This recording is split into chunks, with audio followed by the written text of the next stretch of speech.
Hello my dear student, कैसे हैं आप सब। आज का क्वेश्चन जो है आपका एक्सरसाइज 2B का छठवां क्वेश्चन है, जिसमें कह रहा है कि एक बहुपद है आपके पास 3x² प्लस 11x माइनस 4। ये बहुपद है, इसका दो मूल दे दिया, कह रहा है कि एक मूल यम है, एक मूल यम है। तो यम अपान यम प्लस एन अपान यम का मान ज्ञात करना। मतलब ये कि एक बहुपद दिया है, उसका दो मूल मान लिया और उसके लिए कुछ कहा है कि इसका मान निकालिए। तो हम क्या करेंगे, सिंपल सा इस बहुपद का गुणनखंड करके दो मूल निकालेंगे, क्योंकि ये दीर्घा समीकरण है। तो आप मध्य पद से तोड़ के या सूत्र द्वारा या फिर पूर्वक बना के गुणनखंड कर सकते हैं, जैसा कि आप लोग 9th में पढ़े। तो हम इसको मध्य पद को तोड़ के सॉल्व करना बता रहे हैं। क्या करेंगे, ये आपका बहुपद है 3x² प्लस 11x माइनस 4।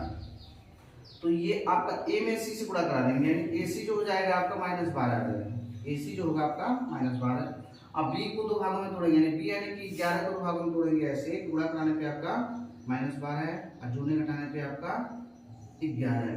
नहीं, गुणा कराने पे आपका -12 है, जोड़ने घटाने पे आपका 11 प्लस है। ठीक, गुणा जब कराएंगे तो -12 आना चाहिए, जोड़े घटाएंगे तो +11 आना चाहिए। मतलब अगर दो संख्या है, गुणा कराएंगे तो एक प्लस रहेगा, एक माइनस रहेगा, तभी माइनस आएगा। तो इसको यानी कि 11x को दो भागों में तोड़ देंगे, 12x माइनस 1x, यानी 12 माइनस 1 में तोड़ देंगे। तो गुणा करा लेंगे तो 12 का नाम 12 -12 आ गया, और घटा लेंगे तो 11 आ गया, प्लस आ गया। यानी इसमें तोड़ दिया, कॉमन ले लेंगे, 3x कॉमन लेंगे तो यहाँ x बचेगा, यहाँ 3 × 12x से x कर जाएगा। क्लियर। फिर इसमें कोई कॉमन नहीं मिलता है तो हम -1 कॉमन या +1 कॉमन, मतलब एक कॉमन ले लेते हैं। तो -1 कॉमन क्यों लिए हैं, क्योंकि इन दोनों को प्लस बनाएंगे तभी इसके बराबर है, तो इसलिए -1 कॉमन लिए। तो -1 कॉमन है तो x और ये +4 दोनों प्लस हो जाएगा, क्योंकि माइनस माइनस भाग होगा प्लस हो जाएगा। इधर तो आपका 0 ही है। अब x + 4 कॉमन ले लेंगे, x + 4 कॉमन लेंगे तो 3x - 1 बचेगा, यानी गुणनखंड यहाँ पे। जब यहाँ गुणनखंड आपका हो गया यहाँ पे, तो आप क्या करेंगे, उसको बराबर पे 0 कर देंगे अलग अलग।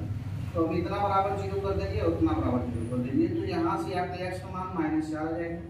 इसको हम बराबर m के मान लेंगे, और यहाँ से 3x - 1 बराबर 0 से 3x बराबर 1 हो जाएगा, और x को 3 में से x को दिलाएंगे तो भारत है, यानी 1/3 हो जाएगा। n का मान 1/3। ये दोनों मान लेंगे कि m है और ये m है। अब हमको मान निकालना जो उसको लिख देंगे, यहाँ पे कुछ भी रहे, कुछ भी पूछ सकता है, तो आप वहाँ पे उतार लेंगे। अब वैल्यू उसके बाद रखेंगे, m की वैल्यू हम 4 रखेंगे माइनस, और n की वैल्यू 1/3 रखेंगे, और ये प्लस है, यहाँ भी वही वैल्यू रखेंगे। n की वैल्यू 1/3, m की वैल्यू -4। यहाँ तक क्लियर हो। आगे बढ़ जाएंगे जब, तो इसको सॉल्व करेंगे इसको, तो -4 में इसको करेंगे, उल्टा करेंगे, ऐसे कर लेंगे, -4 ये उल्टा करेंगे, गुणा करके, क्योंकि यहाँ भाग माना जाता है तो उल्टा करके गुणा कर लेंगे। तो इतना हो जाएगा, गुणा में प्लस 1/3, और ये आप इसके नीचे एक मान के इसका भी उल्टा कर लेंगे। अब इसमें से गुणा कराएंगे -12 आ जाएगा, इसमें से गुणा कराएंगे तो 1/-12 हो जाएगा। ये प्लस है तो ये इसको क्या करेगा, एक्सचेंज कर देगा, माइनस कर देगा। तो ये -12 और -12 -1/12। अब इन दोनों में एलसीएम ले लेंगे, इसके नीचे एक मान के एलसीएम लेंगे, 12 हो जाएगा। या डायरेक्ट इसमें गुणा कराएंगे, 12 में 12 से गुणा कराएंगे तो 12 × 144 हो जाएगा, और -1 इसमें से भाग करेंगे 1 आएगा, तो 1 से भाग गुणा कराएंगे 1 ही आएगा। तो 144 और 144 और 1 दोनों जोड़ देंगे तो -145, और ये /12 रहेगा। तो यानी कि जो हमारा मान है m अपान m प्लस n अपान m का जो मान निकल जाएगा वो आपका -145/12 आएगा। इस तरह का वीडियो देखने के लिए हमसे जुड़िए, मुकेश सर से। Bye my dear students.